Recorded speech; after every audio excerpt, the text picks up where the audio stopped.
महाकाय सूर्यकोटि समप्रभ निर्विघ्नं कुरु मे देव सर्वकार्येषु सर्वदा गुरुर्ब्रह्मा गुरुर्विष्णु गुरुर्देवो महेश्वरा गुरुर्साक्षात् परब्रह्म तस्मै श्री गुरुवे शरण शरणागता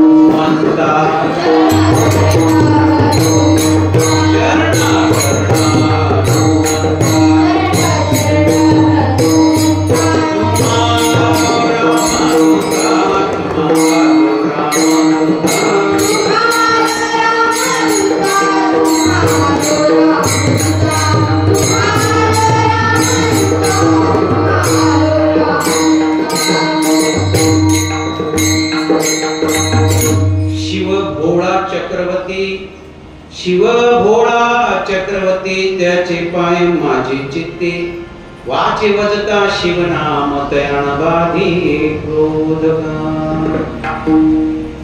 प्रस्तुत प्राप्त प्रसंगी घेतलेला अभंग जगद्गुरु जगतवंदनीय जगाचे पालनार परमार्थाचे कळस देवनिवासी तुकोबरायांचा 4 चरणाचा अभंग आपण सेवेकरता कारणाले निमित्ते निमित्ताले कारण आपल्या या पवित्र पावन अशा समर्थ सद्गुरु गजानन महाराजांच्या मंदिरामध्ये प्रभू रामचंद्रांच्या दरबारामध्ये आज या रामनवमी उत्सवाबद्दल काय कारण आहे? रामनवमी उत्सव आहे आणि या उत्सवाच्या निमित्त आपण तुकोबरायांचा 4 चरणाचा अभंग सेवेकरता घेतला किंवा निवडला। सालाबादाप्रमाणे सुरू असलेले किती वर्ष आपल्या मंदिराचे? किती वर्ष झाली? 3-4-5 जय सालाबादाप्रमाणे सुरू असलेला उत्सव पण हाच नाही, ऋषी पंचमी, प्रगट दिन असे उत्सव आपल्या या मंदिरात होत असतात। काय भाग्य असेल बर, काय करते सर्वच सर्वच पंचक्रोशीतील बाबा सर्व निमकवडा झालं, रोहना, वरणा, अजून कोणतं गाव आहे? जीवठाणा, वापर सगळ्या गावाचं सहकार्य आहे। पा किती मोठं वैभव आहे गजानन बाबाचं आहे की सर्वांच्या सहकार्यातून या कार्यक्रमाच्या उत्सवाचे आयोजन नियोजन असते। पा काय भाग्य आमच्या सुनील भाऊचा फोन आला, म्हणत महाराज उद्या सकाळी कीर्तनाची तारीख पाहिजे। म्हटलं बघ काय ऐकत नाही, आम्ही वाटच पाहतो कोणी फोन करतो, फोनची वाटच पाहत असतो, कोणी फोन करते का सेवेसाठी, काही ना काही सेवा। दिवस निघला की आम्ही भगवंताले देवाले साधू संताले समर्थ सद्गुरु नरहरी बाबाले मागणी मागतो की देवा आज काहीतरी सेवा घडू दे। पाप असे काही ना काही सेवा मागितली पाहिजे आणि रोज सकाळी झोपेतून उठलं की आमची मागणी तेच राहते, देवा आज काही कोणती ना कोणती कशाची सेवा भेटली चालते, कीर्तन असो, प्रवचन असो, श्रीमद भागवताची कथा असो। सुनील भाऊचा फोन आला, म्हटलं काही आज भाग्य उदया आले आणि मग या कीर्तनाच्या सेवेचा योग। आम्ही सांगत असतो वारकरी संप्रदायाचा नियम आहे। कोणता नियम आहे? प्रत्येक कीर्तनकार उभे राहिले म्हणजे त्या नियमाचं पालन करावं लागत असते। असा कोणता नियम आहे? ज्या भगवंतांनी आपल्याला हा देह दिला, कोण दिला? दिला कोण? देवाने। साधू संतांचं प्रमाण आहे, देवे दिला देह भजना गोमटा। म्हणून भगवंतांनी आपल्याला हा देह दिला म्हणून पा वारकरी संप्रदायाचा नियम आहे, प्रथम पांडुरंगाला नमन करा लागते। पांडुरंगा करू प्रथम नमन, दुसरे चरण संताची त्यांच्या कृपादानी कथेचा विस्तार बाबाजी सद्गुरु दास तुकाराम. पांडुरंगाला प्रथम नमन का बरं करावं लागते तर हा देह परमात्मा देव भगवंत आपल्याला देतो म्हणून. मग दुसरे चरण संताचे का बरं तर या देहाचं काय करावं हे संत सांगत असतात म्हणून दुसरे चरण संताचे. ओम नमो ज्ञानेश्वरा करुणा करा दयाळा तुमचा अनुग्रह लाभलो पावन झालो चराचरी.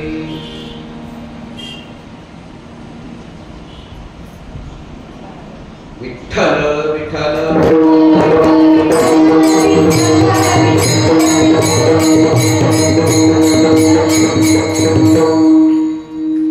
मस्त हाताने टाळी आणि मुखाने नामस्मरण करा. ज्या प्रभूचा आज उत्सव आहे प्रभू रामचंद्रांचा उत्सव आहे. मस्त मोठ्या आनंदानं नामस्मरण नामचिंतन हाताने टाळी मुखाने नाम फार महत्वाचं सांगितलेलं आहे.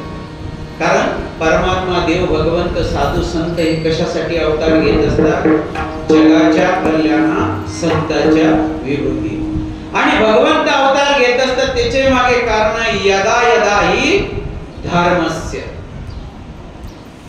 जेव्हा जेव्हा आपल्या धर्तीवर मृत्यू लोकांमध्ये पृथ्वीवर पाप वाढते त्या पापाचं खंडन करण्यासाठी परमात्मा देव अवतार घेत असतात. विठ्ठल विठ्ठल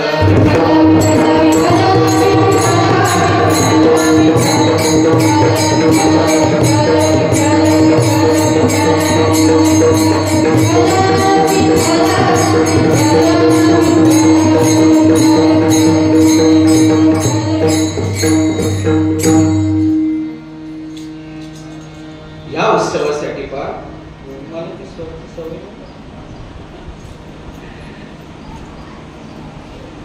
चराचरात वास करणारी चैतन्य शक्ती देऊन वसी तुकोबांच्या 4 चरणाचा अभंग आपण सेवेकरता घेतला. तुकोबा अभंगाच्या प्रथम चरणात सांगतात दशरथाने पुण्य केले कोट्यान कोटी.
दशरथाने पुण्य केले कोट्यान कोटी.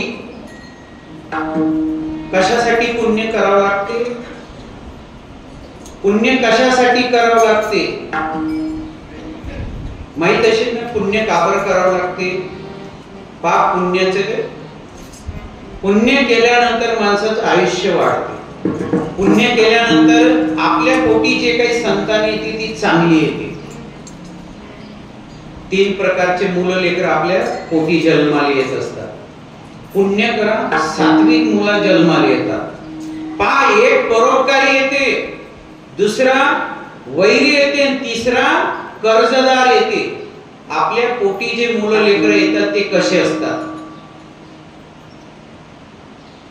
पुण्यवान, परोपकार केल्यानंतर पुण्य प्राप्त होते. पुण्याने असे सुंदर लेकर जन्माला येतात ते मायबापाची सेवा करतात.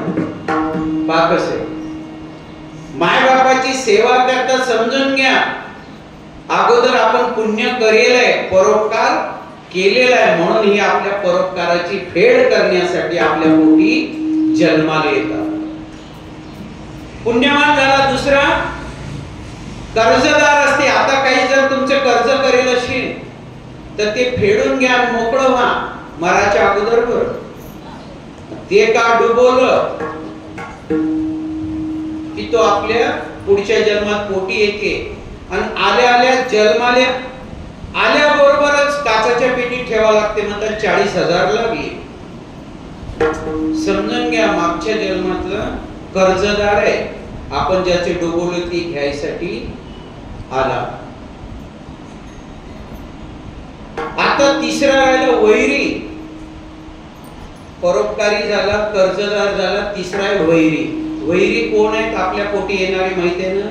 आता जर काही वैर असेल, कोणाशी दुश्मनी असेल आहेत ना, असते ना, फक्त मान हलव जा, बोलले नाही तरी चालते बरं.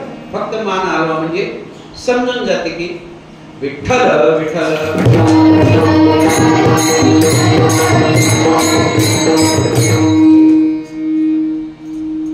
परोपकार करा, पुण्य प्राप्त होती, ते परत फेड करायला येतात. दुसरे असतात कर्जदार, ते घ्यायला येतात. तिसरा आहे वैरी. आता काही वैर जर असेल, आपलं दुश्मनी असेल, कोणाशी भांडण असेल तर ते मिटून टाका. त्याच्यासाठी आपल्याला 1 दिवस दिलेला आहे वर्षातला, आहे ना. 1 दिवस भेटते ना. कोणता दिवस आहे? हो, विजयादशमी. आमच्या माऊलीं बरोबर सांगत. दसरा आणि मागचं सगळं विसरा. तो 1 दिवस आहे. काही वैर असेल, भांडण असेल, मिटून टाका त्या दिवशी आणि मग सुखानं मरा. जर नाही मिटवलं तर पुढच्या जन्मात तो आपल्या पोटी येते आणि मागचं जे वैर राहिलेलं आहे, भांडण राहिलेले ते घेते. माय बापाले पोरं मारतात की नाही मारत? भाऊ म्हणतात, पा ताई ना भाऊ सांगत खरंच मारतात की नाही? माय बापाले मारतात बापा हो. लेकर मागच्या जन्मातलं वैर असते. आणि काढ असे 3 प्रकारचे मुलं लेकर आपल्या पोटी जन्माला येत असतात. म्हणून दशरथाने पुण्य केले कोट्यान कोटी. त्याच्यासाठी पुण्य करावं लागते. 1 नाही 2 नाही तर कोट्यान कोटी सांगितले. म्हणून राम आले त्यांच्या पोटी. कसं काय भाग्य असेल. त्याच्यासाठी पुण्य करा, तीर्थयात्रा करा, देवधर्म करा, दानधर्म करा, काही ना काही सुरू ठेवा. पुण्याचे हे साधन सांगत असतो आम्ही. दान करा, दानानं खूप पुण्य प्राप्त होते. मस्त आता तुम्ही जिवंत आहे, तुम्हाला चान्स आहे. जे गेले ते जाऊ द्या, ते आता तुम्हाला चान्स आहे दान करायचा. कुठं करसान दान? मला महाराज काळजी करू नका, लय हिवाळ्याला दान करतो आम्ही. हिवाळी जवळ करतात की नाही दान? अधिक महिन्यात बापा धोम राहते जवायचे.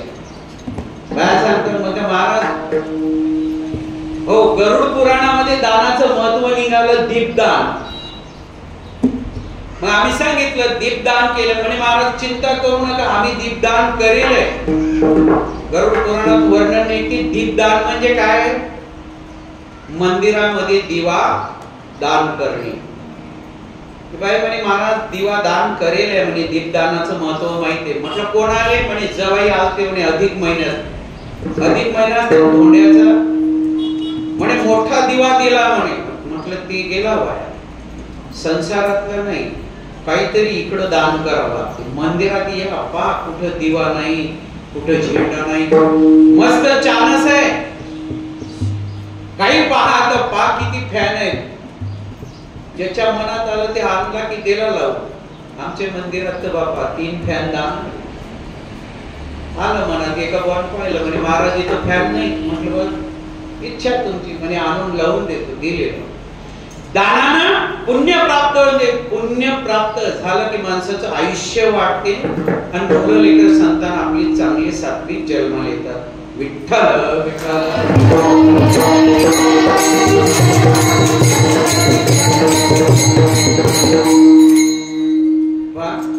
आता प्रभू रामचंद्राचे उत्सव आहे. जन्म उत्सव अवताराचे जन्म उत्सवातले राहतात. पण मग परमात्मा देव भगवंत अवतार घेत असतात. यदा यदा ही धर्मस्य. जेव्हा जेव्हा या धरतीवर पाप वाढते तेव्हा तेव्हा परमात्मा अवतार घेतात आणि या पापातून आपल्याला मुक्त करतात. रामचंद्र थोर धरीला अवतार. आता तेवढा वेळ बरोबर 12 वाजता जल्दी चालते. काय सांगतात तुकोबा हे समजलं ना? काय सांगितलं आम्ही आतापर्यंत? दशरथाने पुण्य केले कोट्यान कोटी म्हणून राम आले त्यांच्या पोटी. पुण्य करा. सात्विक मुलं लेकर आपल्या पोटी जन्माले येतात. समजलं? नाही तर मग ऐसे नाही समजले त्याचे अवघे वाया गेले. हे समजलं पाहिजे. नाही तर मग सर्व वाया जातील. आता कीर्तनात बसले हातानं टाळी मोखानं नामस्मरण नामचिंतन करायचं माहित आहे ना एवढं. कीर्तनात बसल्या विठ्ठल विठ्ठल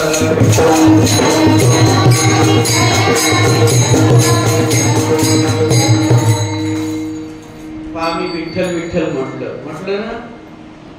सर्वांना म्हटलं पण टाळी काही लोकांनी टाळी नाही वाजवली. आता आम्हाला इथून सर्व दिसते कोण हात बांधून बसले. आम्ही अगोदर सांगितलं ऐसे नाही समजले त्याची अवघे. अवघे म्हणजे सर्वच वाया जाते. टाळी वाजवायची ऐगे करू नका. आम्हाला माहिती आहे टाळी नाही वाजवली तर काय होते. म्हणून साधू संत आपल्याला सांगतात टाळी वाजवल्या गेली पाहिजे. टाळीचं महत्व सांगतो 2 मिनिटात. म्हणजे तुम्ही मग कथेत आले कीर्तनात आले आरतीला उभे राहिले टाळीच नाही वाजवली पुण्य प्राप्त होते आणि पुन्हा मनुष्य जन्म भेटते पुढचा. मग टाळी कशाला वाजवायची? टाळीच का वाजवायची त्याच्या मागे कारण आहे. आता आले बसले टाळी नाही वाजवली पुण्य प्राप्त होते पुन्हा मनुष्य जन्म भेटते. पण कसा भेटते? केले कर्म झाले त्याची पुढचा जन्म असा भेटते. तुम्ही ते माणसं पाहिले का बस स्टँड वर साड्या घालतात टाळ्या वाजवतात आणि लोकांना मागतात. पाहिले का? फक्त मान हलवा. पाहिले ना? 2 मिनिटं उभे राहा आणि विचार करा देवा असं काऊन झालं शिंदे या बोले. ऐसे नाही समजले. वा कशासाठी सांगावं लागते? टाळीच नाही वाजवली पुढचा मनुष्य जन्म भेटते. पण मग तो तसा आयुष्यभर साड्या घाला टाळ्या वाजवून लोकायले मागत राहा. रे राम राम. त्याच्यासाठी टाळी वाजवायची हयगई करू. मग ती टाळी पुरली का ही नक्की विठ्ठल विठ्ठल.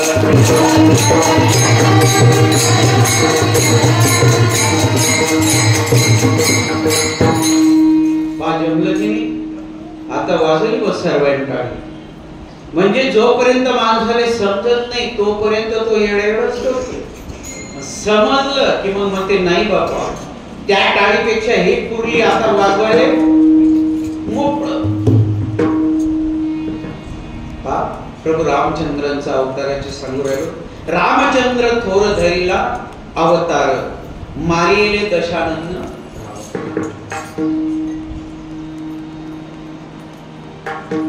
प्रभू रामचंद्रांनी अवतार घेतला आणि रावणाला मारले. रामचंद्र थोर धरी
अवतार.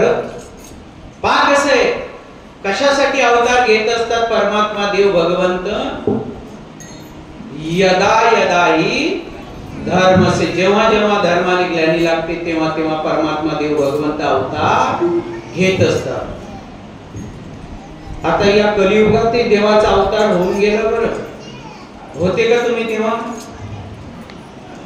कलियुगातही देवाचा अवतार होऊन गेला होतो का आपण? 450 वर्ष अगोदर देवाचा अवतार झाला. कोण होते? कोणाच्या रूपात आले देव? 450 वर्ष अगोदर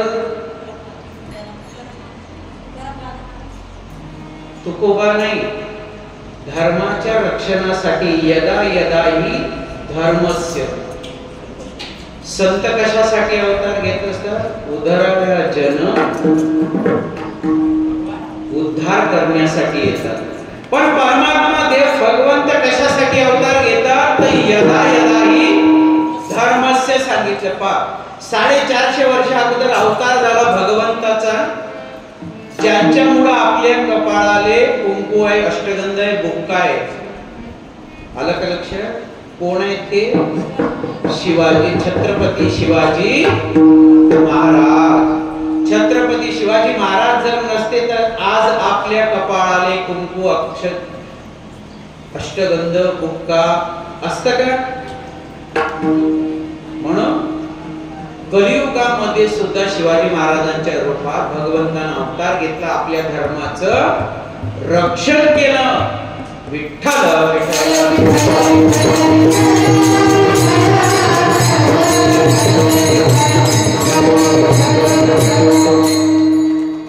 साधू संत तर आपल्यासाठी येतच असतात. साधू संत अवतार घेत असतात, पण कशासाठी घेतात? आपल्या जीवाच्या उद्धारासाठी येतात. तुकोबा आले, ज्ञानोबा आले, साधू संत जे काही येतात. कलियुगामध्ये आता समर्थ सद्गुरु नरहरी बाबा म्हणते, चालते बोलते परब्रह्म नरहरी बाबा. नाव ऐकेल असेल तुम्ही ना? भाऊ म्हणतात. पा काय खुश चेहऱ्यावर नरहरी बाबा म्हणजे चालते बोलते परब्रह्म. पण नाही ओळखलं हो नरहरी बाबा खरे संत, पण लोकांना ओळखले नाही. संत जवळी असती तया कोणी न ओळखती, ज्याचा भाग्य उदय झाला त्याने संत ओळखीला. पण नरहरी बाबाच्या अभंगाची भाग्य अशी काहीतरी पुण्य करेल असेल त्यालाच भेटतात संत. पण आपल्याला संत कोणाला म्हणावतेच माहित नाही, साधू कोणाला म्हणावते माहित नाही, बाबा कोणाला म्हणावते माहित नाही. ऐसे नाही समजले त्याचे अवघे आम्ही सांगत असतो महाराज कोणाले म्हणाव, साधू कोणाले म्हणाव, संत कोणाले म्हणाव, बाबा कोणाले म्हणाव. डिग्री आहेत बघा या. महाराज कोणाले म्हटलं तरी चालते. महाराज कोणाले म्हटलं तरी चालते. मग फुलपॅडवाला असं, धोत्रावाला असं की का बरं? तर या कलियुगात महाराज शब्दाला लोकांना किंमत ठेवली कमीच राहू द्यावं. महाराज शब्दाला किंमतच नाही ठेवली. कोणालाही लोक महाराज म्हणतात. आता आम्ही कीर्तनाला बाहेर गावी जातो ना, अकोल्याकडे निघालं एक वेळचा प्रसंग. तहान लागली तर एका हॉटेलवर थांबलो. गाडीवरून उतरलो, सांगितलं म्हटलं भाऊ 2 गिलास पाणी द्या. त्या मालकानं आतमध्ये आवाज दिला, म्हणे महाराज 2 गिलास पाणी आणा. म्हटलं आम्हाला वाटलं जमलं की इथे महाराजच्या हातून पाणी भेटते आपल्याला. जो आतमधून हॉटेलीतून असा माणूस आला कयकला, त्याचे महिना झाले कपडे धुवेल नव्हते, आंख धुवेल नाही. अरे राम राम. चालला 2 गिलास. त्याला पाहिल्या बरोबर आमची ताणच गेली. म्हटलं हो राहू द्या, झाले ताणच गेली. सांगायचं तात्पर्य काय की अगर त्या हॉटेलीतल्या बॉले जर लोक महाराज म्हणतात, महिला मंडळ म्हणतात की नाही, आमच्या जयस्तंभ चौकात या तुम्ही बुलढाण्याला, पाणीपुरीवाले, कचोरी, ते भेळवाले ते म्हणतात महाराज आणा 2 प्लेट. त्या बॉले हरिपाठ माहित नाही, कीर्तन नाही, भागवत नाही, ते महाराज म्हणतात. महाराज शब्दाला या कलियुगात लोकांना किंमतच नाही ठेवली. कोणाला म्हटलं तरी चालते महाराज. बरं महिला मंडळ तुमच्या घरच्या बॉले घरी गेले की म्हणा महाराज बसा पाणी आणते, महाराज चहा ठेवू का? ते म्हणते काऊन बरं असं? म्हणा कीर्तनकार महाराजांनी सांगितलं कोणाले महाराज म्हटलं तरी चालतं. पण आम्ही सांगितलं कोणाले महाराज म्हणा, पण साधू कोणाले म्हणू नका. का बरं? काम, क्रोध, मोह, मत्सर, दंभ आणि अहंकार ज्यानं 6चा नाश केला त्याले म्हणा या साधू बा बसा. जे का रांजले गांजले त्यासी म्हणे जो आपुले तोची साधू ओळखावा, देव तेथीची जाणावा. 5 साधू कोणाले म्हणतात ते लक्षात ठेवा. महाराज झाले, साधू झाले. आता संत. संत कोण? तेची संत. तेची संत ज्यांचा हेत विठ्ठले, नेनती काही टाना टोना नामस्मरणा वाचोनी. बापा एक वन भगवे कपडे, दाढी, बापा जठान, तितंबेची वन नाही, माळकर धूम आले. आल्यानंतर असा वर हात केला, निंबूच काढलं त्या बुवानं. नेनती काही टानाटोना संत म्हणून नाही. 5 लय प्रमाणे दिले तर वरी भगवा जरी झाला, नामे आत वश केले तया म्हणून नये साधू जगी. काय आता बापा बरे जगी विठंबना बाजू. महाराज कोणाला म्हणा, साधू कोणाला म्हणा, आता संत. संत कोणाला म्हणसा? तेची संत. तेची संत ज्याचा हेत विठ्ठल. आता हे 3 झाले. कोणते राहिले आता? बाबा. बाबा कोणाले म्हणसा? ज्याचा या शरीरावर असते ताबा त्यांना म्हणा बाबा. संत गजानन बाबा ओरिजिनल संत. महाराज म्हणा, साधू म्हणा, संत म्हणा, बाबा. 4ही डिग्र्या गजानन बाबा. जटा वाढवल्या का? भगवे कपडे, गळ्यात माळा, तितंबे काहीच नाही. पण खरे संत, ओरिजिनल संत सांगतात. आयुष्यभर गजानन बाबांना भजन केलं, नामस्मरण केलं, नामचिंतन केलं, गण गण गणात, आणि तेच आपल्याला सुद्धा करायचं सांगितलं. खरे संत जे असतात, खरे बाबा जे असतात, ते स्वतः भजन करतात आणि भजनच करायचं सांगतात. विठ्ठल विठ्ठल.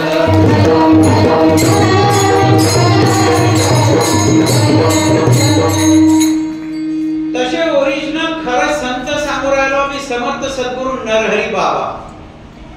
बापा बाबाच्या मांडीवर लहान मुलापासून, मुलीपासून, बाया, म्हाताऱ्या असा ढीग लागे हो भाई. जेनं पाहिले असतील नरहरी बाबा ते माहित आहे.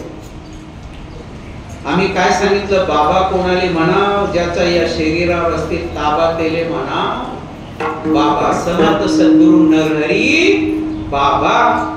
काय भाग्य असेल आम्हाला नरहरी बाबा भेटले. एक काळ असा होता पहा, एक 2 मिनिटाचा दृष्टांत सांगतो. संत भेटायला खूप भाग्य लागते बाबा, फार भाग्य लागते तेव्हा संत भेटतात हो. आमच्या घरची अशी परिस्थिती होती की आठवड्यातला एक वार सोमवार आमच्या आईला उपास, आणि आठवड्यातला एक दिवस असा आहे शनिवार की आमच्या वडिलांना उपास. फक्त हप्त्यातले 2 दिवस खाली जात. किती?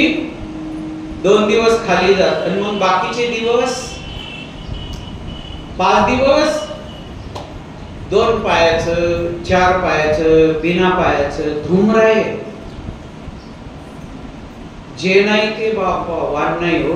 आमच्या घरात ड्युटीहून संध्याकाळी 5:30-6 सुट्टी झाली की आमचे वडील जात पहिले बाजारात, आणि बाजारात गेले की ती काळी पन्नी आणत. काळी पन्नी माहिती आहे तुम्हाला काय असते ते? हो, काळी पन्नी घेतली बाजारातून की निघाले बरोबर असे त्या भिलवाड्यात गेले, आणि तिथं गेले की मस्त गावरान एक लोटा मारले की चालले लेझिम खेळतच घरी. आणि घरी आले दारू पिऊन माणसाले भांडणाले काही कारण लागते का? बिना कारणी भांडतात हे दारू पिलेले माणसं. बाबा घरात धूम भांडणं मारामाऱ्या. अरे राम. पण भाग्याचा उदय झाला. भाग्याचा उदय झाला, आणि एक दिवस ऑफिस मधले सर्व साहेब लोक एसटीत बसले, आणि नांदुऱ्याजवळ वसाडी गाव आहे, वसाडी आहे ना, कोल्हे पाटील होते एसटी महामंडळाचे साहेब, आणि आमची वडील एसटी डिपार्टमेंट मध्ये. सर्वचे सर्व गेले वसाडीले बसले. तिथं कार्यक्रम होता जेवणाचा. समर्थ सद्गुरु नरहरी बाबाची गाडी आली, खुर्ची काढली, बाबा बसले आणि सर्वांवर नजर टाकली. संत चरण रज लागता वासनेचे बीज. हो, नुसतं नरहरी बाबांना नजर टाकली हो, आमच्या वडिलांवरही नजर टाकली. पाहिलं सर्व शरीरात जी कामना वासना इच्छा होती ते सर्व नाहीशी झाली. घरी आले सर्व बंदच झालं. नुसतं नरहरी बाबांना नजर टाकली, सगळं बंद झालं. खाणं बंद, पिणं बंद, भांडणं बंद. आणि दर गुरुवारी कीर्तनाला नरहरी बाबाच्या नांदुऱ्याला. काय भाग्य लागते संत भेटाले. वाल्या कोळ्याले देवऋषी नारद भेटले. तसेच समर्थ सद्गुरु नरहरी बाबा आमच्या वडिलांना भेटले. जीवन बदललं. तेव्हापासून सर्व बदललं, तर आम्ही पण त्या मार्गात लागलो. मग नरहरी बाबाचे कीर्तन असो. संत कसे असतात, फार भाग्यानं भेटतात बरं देव साधू संत. समर्थ सद्गुरु नरहरी बाबा म्हणत 2 एकर वावर कमी भेटलं तर चालते, काही मनात आणू नये, पण जीवनात माणसाच्या संत भेटले पाहिजे. सरेले भेटेले संत. संत असतात तेव्हा कोणाला किंमत नाही बाबा. नरहरी बाबांनी सांगितलंय का अभंगात, संत जवळ असती तया कोणी न ओळखती. ज्याचा भाग्य उदय झाला त्याने संत ओळखेला. समर्थ सद्गुरु गजानन महाराज शेगावमध्ये प्रगटले. सर्व गावचे गाव लोक जेवण करायला जात पंगत मध्ये. सर्व लोक पाहत, आणि गजानन बाबा त्या पत्रवाडीवरच शीत खात. उष्ट. कशासाठी अवतार झाला गजानन बाबाचा? आपल्या जीवाच्या उद्धारासाठी गजानन बाबांनी अवतार घेतला, आणि आपल्याला संदेश देईल अन्न हे पूर्ण ब्रह्म आहे. विठ्ठल विठ्ठल.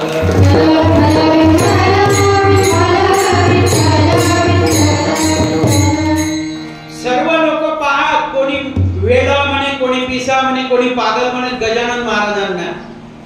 पण एका बुवाच्या भाग्याचा उदय झाला. उभे राहिले, पाहिलं तर म्हणे बाप्पा विभूती आहे, काहीतरी महान संत आहे,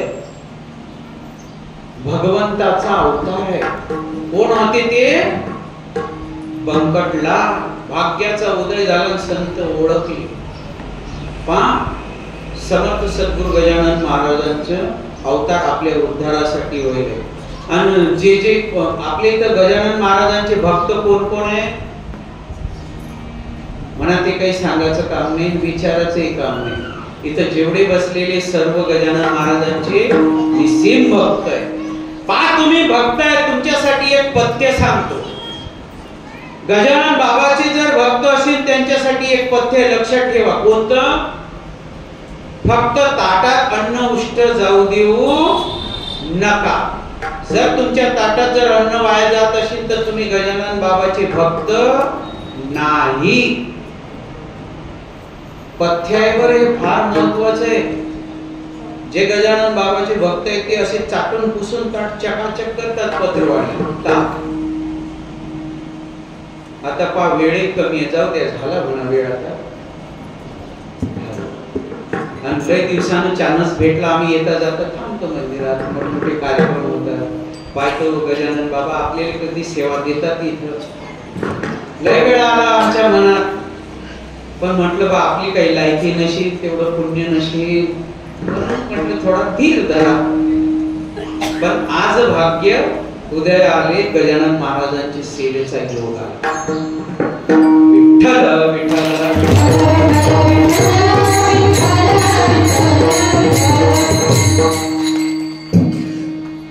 गजानन महाराज शेगावले, तिथं जेवण करताना ते सर्व सूचना देतात.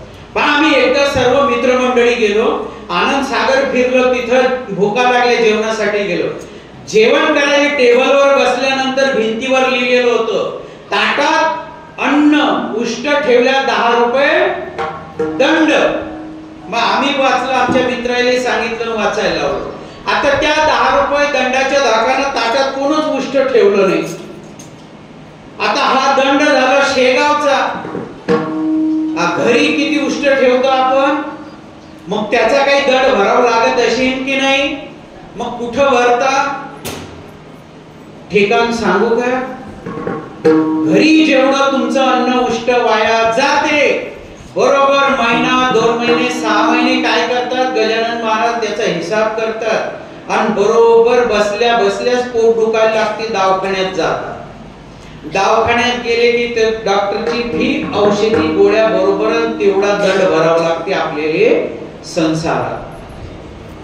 जेवढं अन्न उष्ट जाते तेवढ्याचा हिसाब द्यावा लागते, त्याचा दंड भरावा लागते दवाखान्यात. मग उद्यापासून नाही, आता कीर्तन झालं की महाप्रसाद आहे, पण पात्रवाडी एक शीत सुद्धा अन्न वाया जाऊ देऊ नका. पण ज्याचं उष्ट जाते तो गजानन बाबाचा भक्त नाही.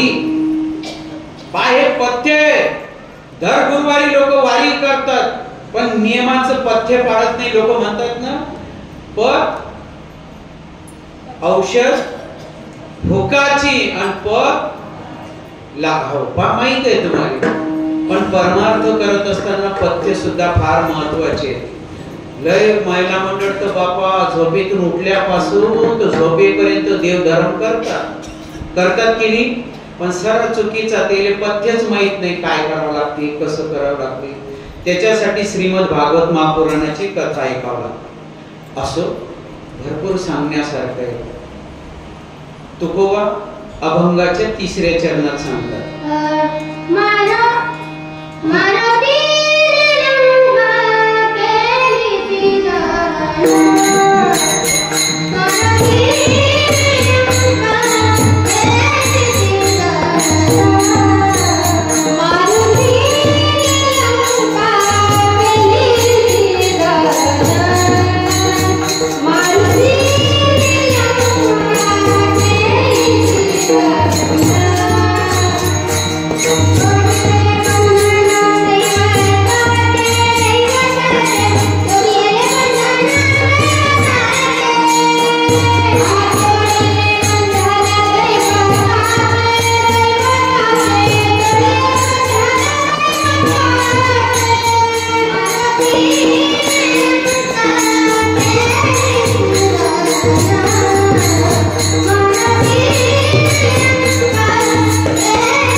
लंका दहन केली लंका, आणि कशाच्या भरोशावर?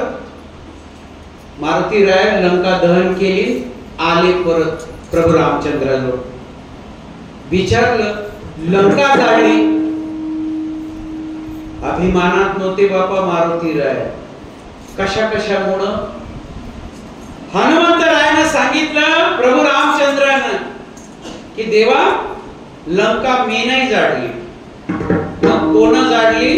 त्याच्या मागचं कारण सांगितलं हनुमंतरायाने. सीता मातेचा कोप होता. हनुमंताचे वडील आहेत वायू देव, त्या वायुदेवाच्या सहकार्यानं ही कारण सांगितले, आणि या कारणामुळे ही लंका दहन झाली. एखादं काम जर आपण करून आलो तर अशा अभिमानात सांगतो भाऊ मारुती रायानं मीपणा नाही घेतला, त्याच्यासाठीच हे ऐकावं लागते. कोणतंही कार्य करा आपण, पण कसं करावं लागते? मीपणा सोडून करावं लागते. करणारा तो परमात्मा देव भगवंत आहे. प्रभू रामचंद्राच्या आशीर्वादाने सर्व काही घडलं. पाक असं आहे, आपण काही छोटे मोठे कार्य करा, भगवंताच्या कृपेनं केलं असं म्हणायला लागते. विठ्ठल विठ्ठल.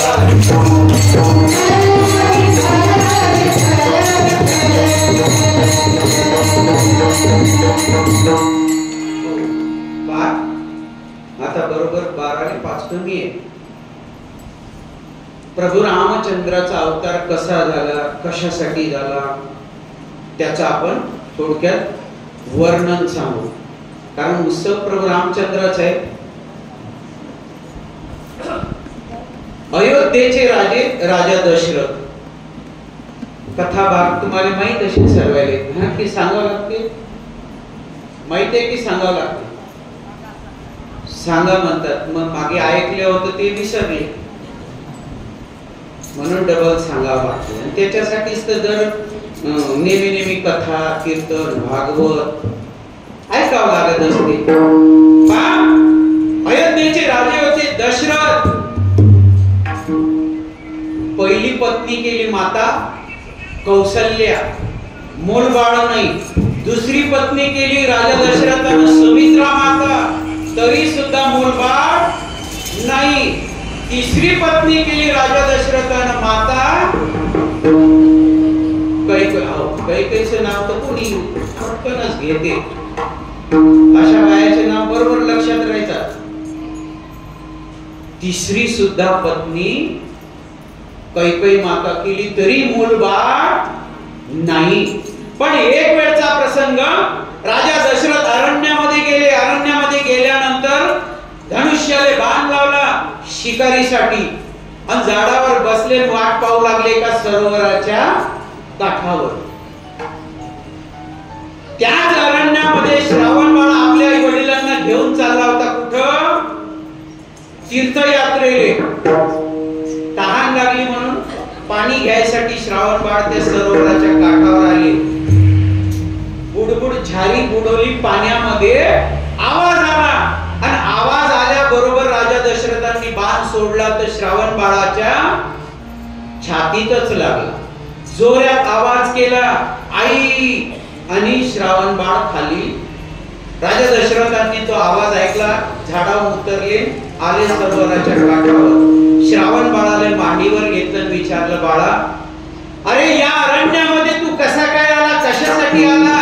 त्यानं सांगितलं, मी माझ्या अंध आई वडिलांना तीर्थयात्रेला घेऊन चाललो. आता तहान लागली म्हणून पाणी घेण्यासाठी आलो, जारी बुडवली, तुमचा बाण आला आणि माझ्या छाती लागला.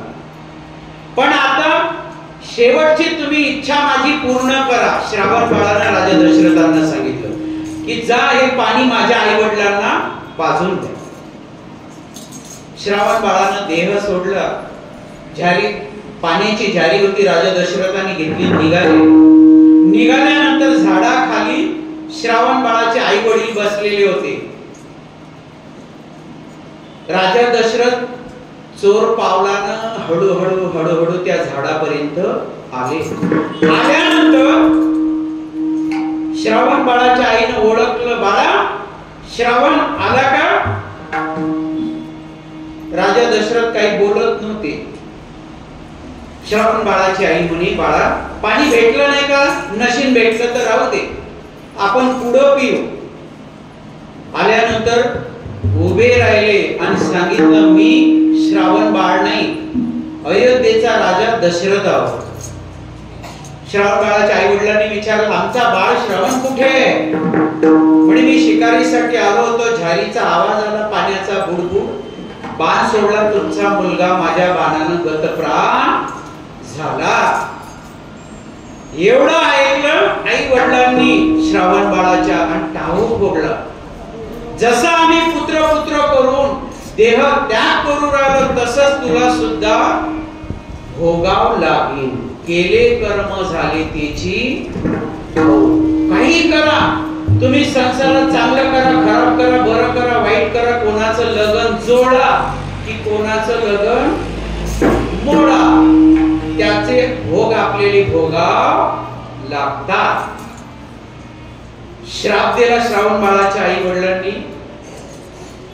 राजा दशरथ अयोध्येत निघून गेले. कुलगुरु वशिष्ठ मुनी होते. वशिष्ठ मुनींना सर्व हकीकत सांगितली.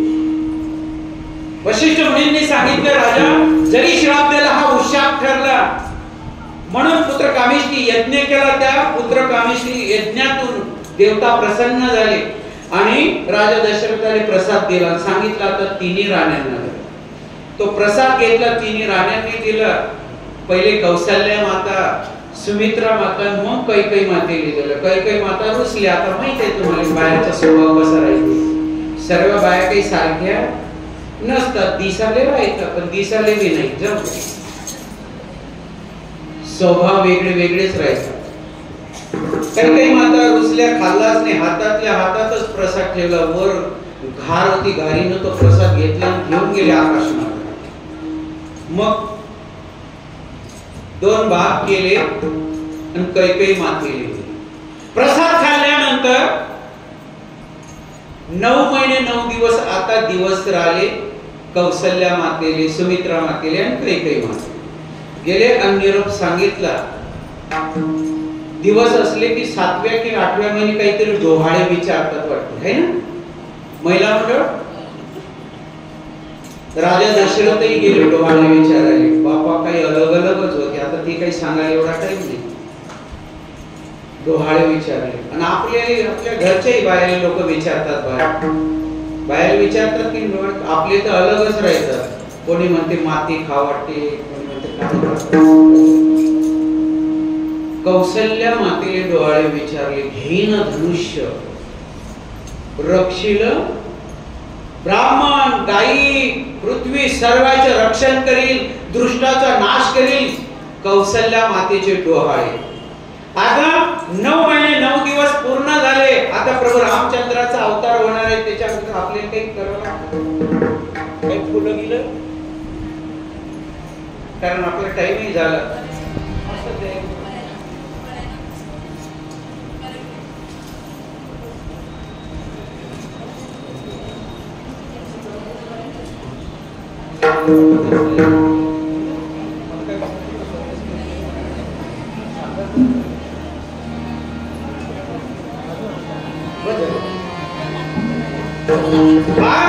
गोपाल कृष्ण भगवान,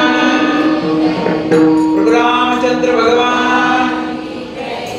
9 महिने 9 दिवस पूर्ण झाले. कौशल्या मातेला. आता कौशल्या मातेच्या पोटी प्रभू रामचंद्राचा अवतार. 12चा टाइम पावर आहे, म्हणजे दिवस मध्य भागात होता सूर्य, आणि ते टाइम असते बरोबर 12 कृष्ण भगवंताचा अवतार झाला रात्री 12. 12 आकडा चांगला आहे की अशुभ आहे? 12 आकडा चांगला आहे बरं, शुभ आहे. भागवताचे स्कंद किती आहेत? 12 आहे. जाऊ दे आता हे काही केळं किती असतात डझना? 12च असतात. लय मोठे आहेत आता सांगायला पुरत नाही. विठ्ठल विठ्ठल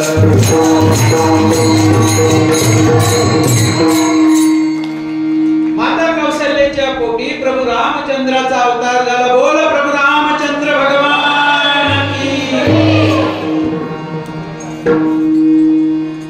प्रभू रामचंद्राचा अवतार झाला कौशल्या मातेच्या पोटी दिवसा 12 वाजता, म्हणजे बरोबर दिवस करतो मध्यम. हातानं टाळी मुखानं नामस्मरण करा.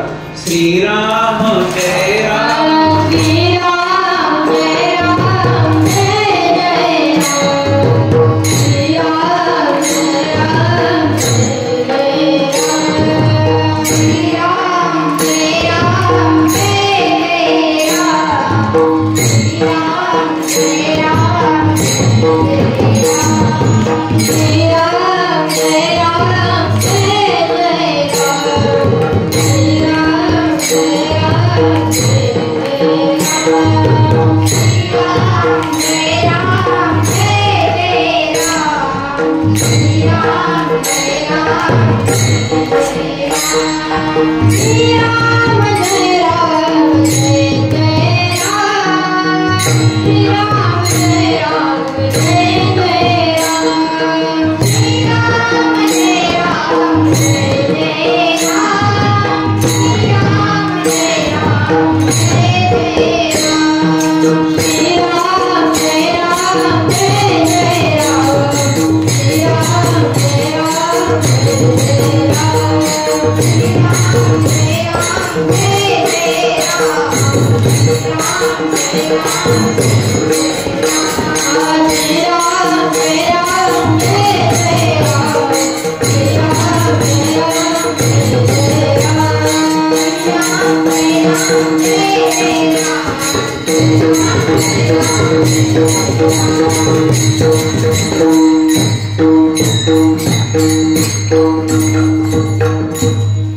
विठोबा रघुमाई.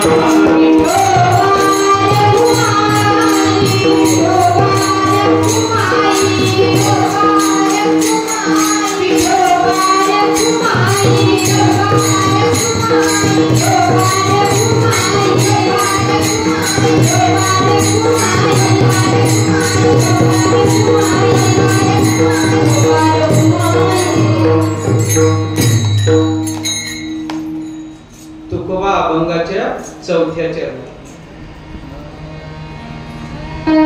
तुका म्हणे शरण आले विभीषण. तुका म्हणे शरण आले विभीषण.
Ram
काय सांगतात तुकोबा?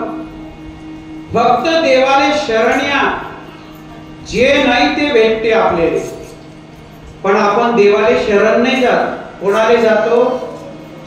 सोयऱ्या दायरेले, युवाय दवायले, नातेवाईकाले जातो ना आपण शरण. विठ्ठल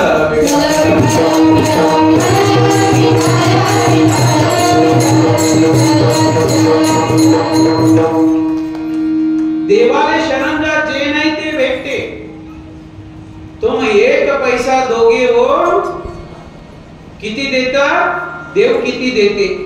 10 लाख सांगितलं का आमच्या मामी.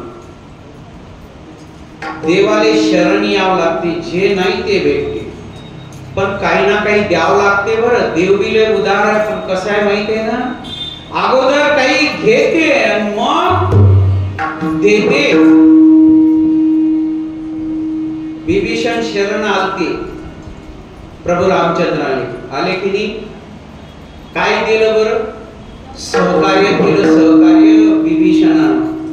आणि तेवढा लंका भेटली. लंका राजे झाले विभीषण लंकेचे. तुम एक पैसा दोगे वो 10 लाख देगा. पा कसे एक म्हण आहे ना, ऊपर वाला देता तो देता, आणि त्याच्या पुढे काहीतरी आहे वाटते. त्याच्या पुढे काहीतरी आहे वाटते. आहे ना? माहित नाही का? हो, ऊपर वाला देता तो देता छप्पर फाड़के. त्याच्या पुढचं पहा, ह्या ऐकून, लेता तो लेता चमडी उधार के. काहीच नाही ठेवत. रंकाचा रावण, रावाचा रंग करून टाकते देव. आपल्याला फक्त तेवढंच माहितीये, देता छप्पर फाड़के. त्याच्याही पुढचं नाही. काही देशात असा घेते की हाडाले मास नाही ठेवत. विठ्ठल विठ्ठल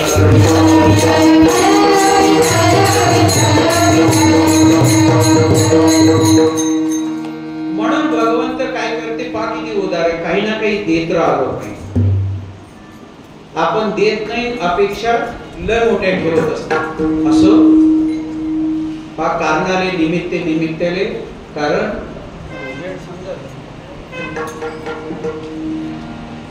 आपली वेळ झाली की सांगा मला. अरे काय भाग्याशी म्हणून आमचा बजेटच आहे आज. विठ्ठल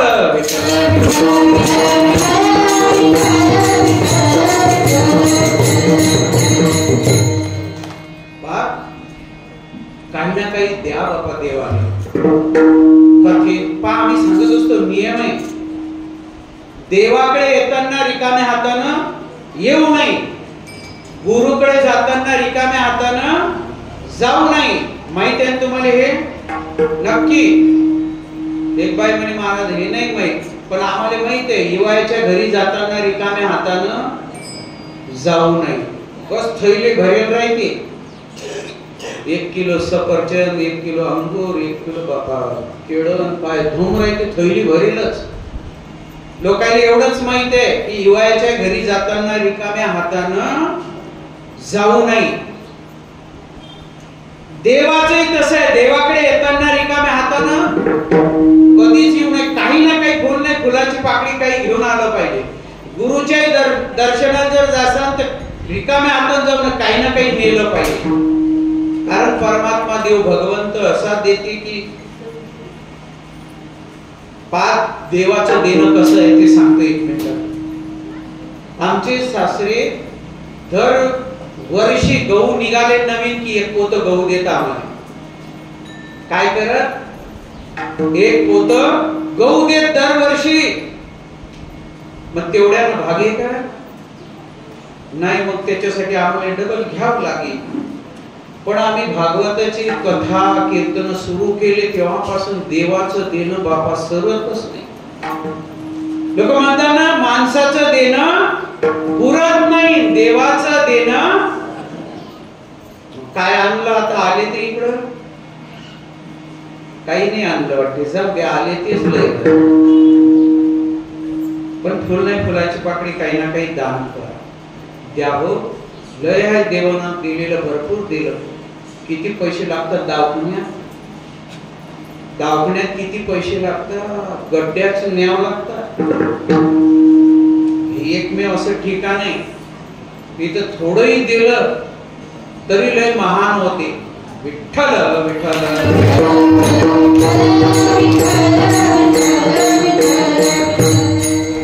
माझा विषय कसा आहे, श्रीमंत भाव होता बापा, वाढ नाही कशाची. कर्जमा कर्जमा कर्जमा, घे गाडी बाणमाडी, आयुष्य त्याच्यातच गेलं. अरे राम राम. भागवताला वर्गणी नाही, तीर्थयात्रा नाही, पंढरीची वारी नाही, दान धर्म नाही, पायस नाही, कर्जमा कर्जमा, आयुष्य तिच्यातच गेलं. पा कसं आहे आता चानस आहे, मग इथं काहीतरी दान करा. दानानं उद्धार होते. आम्ही अगोदर सांगितलं. एक वेळचा प्रसंग, 3 मुलं होती तेव्हा, श्रीमंतीची वाण नाही. लहान मुलगा उठला, मस्त सकाळी कार्तिक महिना होता, सकाळी उठला लगे आंघोळ केली, पांढरे कपडे घातले, निघणार तर बुड्याला जाग आली. बुडा म्हणे बाबू कुठं चालला? म्हणे बाबा काकडा आरतीत चाललो. म्हणे मुकाट्यात राहते, रिकाम्या लोकांचे धंदे आहेत, स्वप्नाशी येत शेण का राहिलं, गेला नाही, जाऊ दिलं नाही. किती वर्ष राहील, भागवताले नाही, देवीले नाही, गणपतीले नाही, काहीच नाही वर्गणी. गेला, मेल्यानंतर सर्व झालं. मग ती काय करत असतात, नाशिकले काय नेतात, हे आपल्या हस्ते नेतात ना. तिघे भाऊ बसले. बसल्यानंतर तिघा भावाने मीटिंग मध्ये ठरवलं की आपल्या बापानं आयुष्यभर परमार्थ केला नाही, दान धर्म नाही, तीर्थयात्रा नाही, स्वतः केलं नाही, आपल्याला करू दिलं नाही. मोठ्या भावाच्या मनात आलं की या बाबाच्या हस्ते या नाशिकलेच घेऊन जा. लहान भाऊ म्हणे दादा बरं आलं रे, मना कर तयारी. बाबा दोघा भावानं तयारी केली. एका बॅगीमध्ये दोघांचे कपडे भरले आणि एका बॅगीमध्ये पुढ्याच्या हस्त्या होत्या बापा, लाल कपड्यात गुंडाळल्या आणि स्पेशल एक बॅग बुडा. दोघा भावानं 2 बॅगा घेतल्या, खामगावच्या बस स्टँड वर गेले. सुपर फास्ट गाडी होती लाल बोर्डाची, खामगाव ते नाशिक. दोघे बसले. खामगावच्या थोडं बाहेर अंतरावरच आले तर गाडी बिघडली आणि उभीच राहिली. कंडक्टरने फोन केला, दुसरी बस बोलवली, ताबडतोब आले सर्व. एक बस आल्याबरोबर कंडक्टरने सांगितलं उतरा या एसटीतून, पुढच्या बस मध्ये बसा आणि पुढचा प्रवास करा. जागा भेटायसाठी लोक कशी करतात माहिती आहे ना. तो त्याच्या पुढं मोठा भाऊ घाईघाई उठला, समोरच्या एसटीत जाऊन बसला. लाईना भावानं काय केलं, कपड्याची बॅग घेतली, समोरच्या एसटीत जाऊन बसला, गेले नाशिकले. नाशिकला गेल्यानंतर एसटीतून उतरले, कशासाठी सांगतो मी, आयुष्यभर देवधर्म नाही, दानधर्म नाही, तीर्थयात्रा नाही, पंढरीची वारी नाही, हे कशासाठी उत्सव राहतात त्याचं महत्व आहे. रामनवमीले कार्यक्रम, प्रगट दिन आले, ऋषी पंचमीले बाबा धूम. बरं एवढंच नाही, आपल्या मंदिराचं काही अलगच वैभव आहे. 12 महिने या रस्त्यानं दिंड्या जातात, 12 महिने जातात की नाही बाबा. आले की मुक्कामच, जेवणाची व्यवस्था, राहण्याची व्यवस्था, आंघोळीची व्यवस्था. काय भाग्य असतील बरं या पंच कमिटीची, या पंचक्रोशीतील लोकांची. जो एका अनाजाच्या धप्प्याच लागल्या पाहिजे गोडावून की आलं, आ दिंडी उतरली की लगेच काढलं होतं की आणा तोडून लय देतो, आपण दान करतो. हे ठिकाण सांगितलं खास महत्वाचं. असो बा, दोघेही उतरले एसटीतून. मोठा भाऊ म्हणे का रे बाबा, म्हणे मला काय माहित, माझ्याजवळ कपड्याची बॅग. बाबा कुठे राहिले, म्हणजे हाय ठिकाणाला तुम्ही. बाबा बिघडेल एसटी. मोठा भाऊ म्हणे मग आपण दोघंच गेले, त्या नदीच्या पात्रात सर्व विधी केली. आता ही बिघडेल एसटी टोचन करतात आणि वर्कशॉप मध्ये नेतात. ते सफाई कामगाराचा एक बुवा गेला, पाय इकडे तिकडे झाडू मारे, पायता ती बॅग दिसली. आयुष्यभर परमार्थ केला नाही, दानधर्म नाही, तीर्थयात्रा नाही, पंढरीची वारी नाही, कर जमा हे गाडी भाऊ बांधमाडी, आयुष्य त्याच्यावरच. आता त्या बोले ती बॅग दिसली, गेलं चेन उघडली, पायाला हात घालून आतमध्ये तर ते काय होते, तिच्या बुड्याच्या हस्त्या होत्या, नाशिकले न्यायच्या, ते राहिल्या एसटीतच. पायाला दाबल म्हणे सोन्याच्या कामटाय, लाल कपड्यात गुंडाळी. जमला म्हणे, बजेटच बसला. आता नोकरी सोडून देतो, खामगावात मोठं कॉम्प्लेक्स बांधतो, पुढं दुकान, वर मकान. बॅग घेतली, घरी गेला, बायकोवर म्हणे घे दार लावून. म्हणे काय झालं, म्हणे पाय ना माल आहे, माल. ठेवलं बाईने, गाठोडं काढलं, समोर ठेवलं. आता पायाचं काही अलगच काम आहे. पायनं ते सोडून बाई म्हणे हे पण शेजारीनं केली तशीच एकदाणी करतो. पायनं ते गहू मण्याची पोत, कानातले मोठे एकदाणी, बाबा धरून तो बा म्हणे काय राय मुकाट्यानं, पाय तर घरी काय कसं चमचम करते. त्या बाईनं ते गाठा सोडल्या, पाहिलं तर ते हसत्यानं राग दिसली तर भेलीच. म्हणे हे काय आणलं, भूताचं. बरं झालं म्हणे लेकरं नाही घरात. बाईनं टोपलं आणलं, बुडात त्या टोपल्यात भरला, दारी संडासची नाली होती दारातून, देवा बुडा त्या संडासच्या नालीत टाक. येऊ देते का देव. आयुष्यभर परमार्थ नाही, दानधर्म नाही, तीर्थयात्रा नाही. तुका म्हणे एका मरणीची सरे आणि उत्तमाची उरे. हो, मरणाच्या अगोदर काही ना काही चांगली कीर्ती ठेवून जा, काहीतरी करावं की जेणेकरून आपलं नाव राहील. एक बा म्हणे महाराज काळजी करू नका, 4 मजली बिल्डिंग बांधली, त्याच्यावर भाऊचं नाव आहे, पिढ्यान पिढ्या राहील. म्हटलं मुकाट्यानं ना, नुसतं तिरवी तर होऊ द्या, लगेच नाव बदलते. चांगला मुलगा असेल तर वर्षभर ठेवते, वर्ष श्राद्ध झालं की म्हणते काढा आता ते नाव, जुनं झालं नवीन. एक बा म्हणे फिकर करू नका, 50 एकर वावर आहे. म्हटलं 50 एकर वावर असलं नाही, 100 बी असलं तरी पिढोन पिढ्या नाव राहत नाही. तुम्ही गेले म्हणजे 7-12 नाव तेव्हाच बदलते. उत्तम कीर्ती सांगितली पा. हो, एक दृष्टांत पा, आमच्या आई वडिलांचं नाव पिढोन पिढ्या राहणार. म्हणजे काय केलं आमच्यासाठी, घर बांधून ठेवलं का, घरी बांधलेलं आहे, पण पिढोन पिढ्या आमच्या आई वडिलांचं नाव राहील. काय केलं असेल त्यानं, आमच्या आईच्या गळ्यात जे काही सोनं नाणं होतं सर्व मोडलं, वडिलांनी कर्ज काढलं आणि पांडुरंगाचं एवढं मोठं विठ्ठलाचं मंदिर बांधलं. जोपर्यंत मंदिर आहे तोपर्यंत आमच्या आई वडिलांचं नाव राहील. त्याच्यासाठी सांगणं लावलं हे काहीतरी करा जेणेकरून आपलं नाव राहील. संसारातलं नाही बरं, इकडचं करा, देवधर्माचं, दान धर्माचं, तीर्थयात्रा, पंढरीची वारी, इथं ते पिढ्यान पिढ्या नाव राहील. विठ्ठल विठ्ठल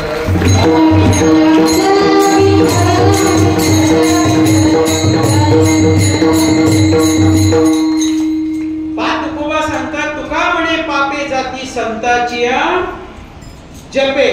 संताच्या नावाचं भजन केलं, हातानं टाळी मुखानं नामस्मरण केलं तर आपल्या अंगातलं पाप निघून जाते. मग कुठं जाते ते पाप?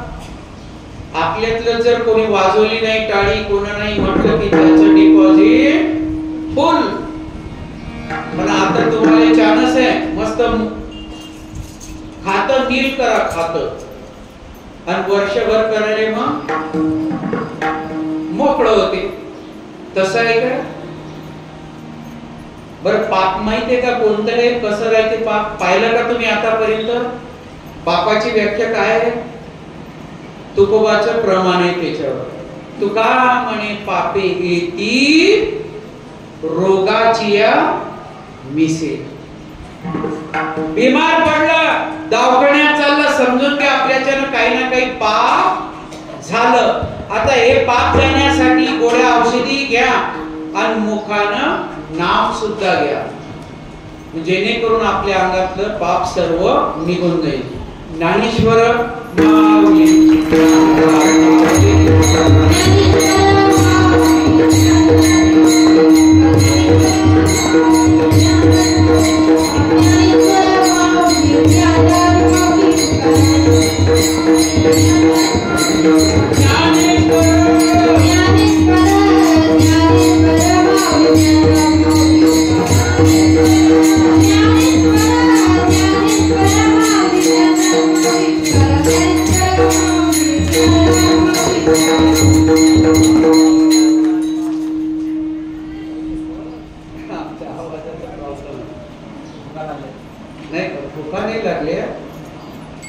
सुरुवातच तशी झाली, पण स्वराचं ज्ञान आहे ते पहिले हार्मोनियमवर बरोबर स्वर, आणि आम्हाला काही ते स्वर समजत नाही.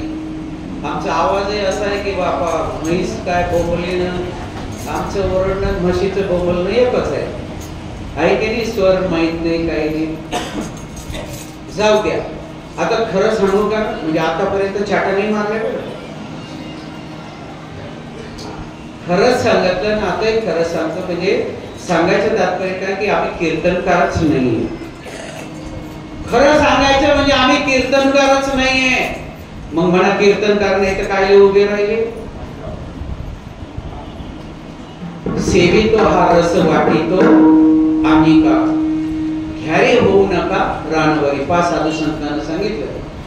साधू संत सांगतात, जे जे आपणाशी ठावे ते ते इतराशी सांगावे, शहाणी करून सोडावे सकळ जना. पापी कोण्या संस्थेत शिकेल नाही, आळंदी नाही, शिबिरात नाही, कुठंच नाही. पण समर्थ सद्गुरू नरहरी बाबांच्या सत्संगामध्ये आम्ही लहानपणापासून आहे.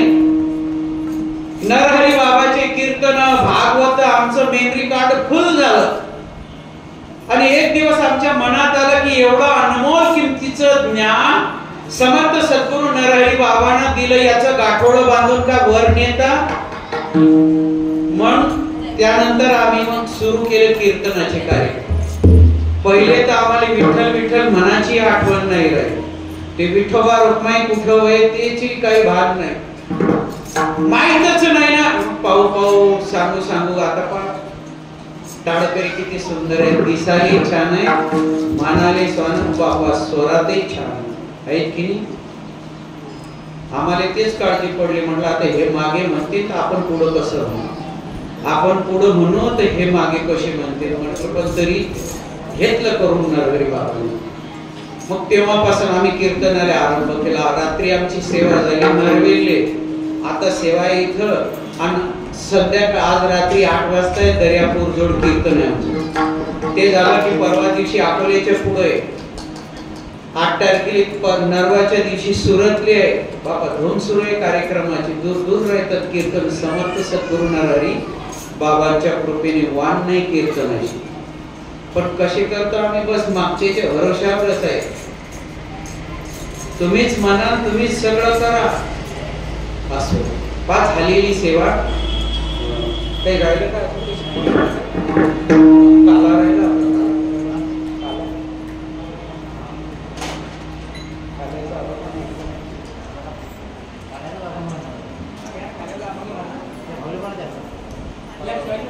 मग ज्ञानेश्वर माऊली कोणतं?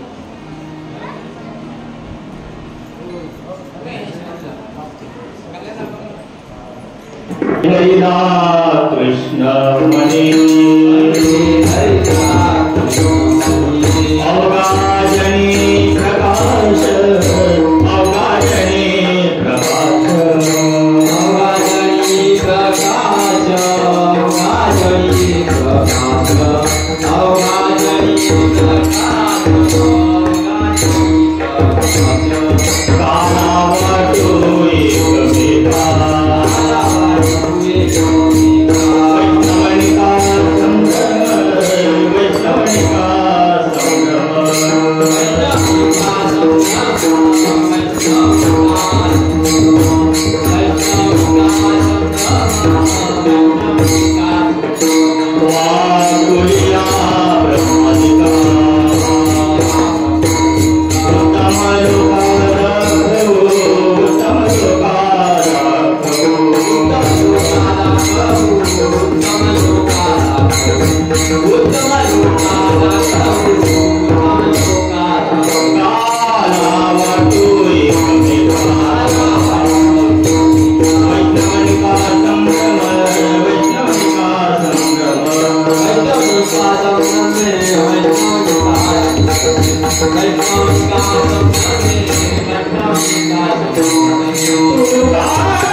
Wait,